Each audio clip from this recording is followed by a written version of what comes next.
Patreon.com/the Walk-Off Podcast. $4 a month gets you in there. First one comes in from Jenna. Jenna says, sometimes free agents get overpaid based on the available talent pool around them that year. Lots of examples of that this offseason. There really aren't any shortstop free agents to get excited about between now and Bo's free agent year.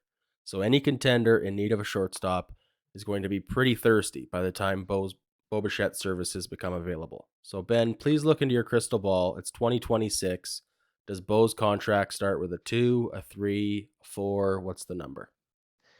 Yeah, great question. It's going to start with a big number. At this point, it certainly won't be surprising if he gets to free agency and tests that market as a young free agent. I would say the safe bet is probably starting with a 3. AAVs tend to go up as the years go on. So, is that 34 times 10? I mean, that's 340. And then Yeah. that's he'll already be past ARB years at that point, and he's going to make a lot of money in ARB. So, yeah, I would say 3 is probably the best bet. It's so wild to me. He's only 27 at that point. Like, Yeah. what? Yeah. What happens when you start at 21? All right. Last one we're going to make time for today is from Mr. Krister. Wants to know, when the season is in full swing, how do you achieve work-life balance given the grueling 162 game schedule? Is it possible to even follow any other baseball or other sports teams during the season?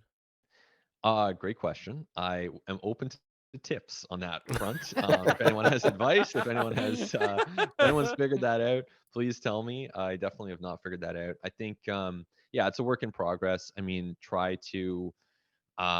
go for runs. That's a good way for me to kind of mentally clear a little bit of space. Yeah, it can be tough in the season because it's a lot to take in. It's a lot of information. It's a lot of texting and emails and staying organized, all that stuff. I do not follow other sports really during the baseball season. Like, I follow the NFL during the winter, but I don't really watch the NFL in September. I don't care about NFL training camp. It's more like when the off season starts. And then, yeah, I think but I do follow other baseball.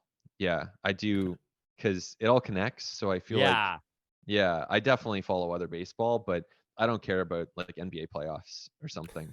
I do, like, I would. It's not that I don't Yeah. like it. I just don't I get it. have the Yeah. energy. Yeah. For sure. It's been even interesting on our end how, we were so focused on the Blue Jays, but the longer we run this podcast, the more it just becomes. Oh, it's hard to not pay attention to the Carlos Baseball Correa just saga, bleeds right? into Yeah. everything. Yeah, Yeah, exactly. All right. Well, thanks so much for your time. This has been great. You got it, guys. My pleasure. And thanks to all the listeners as well. It's always good to hear your questions. And thanks for having me on today.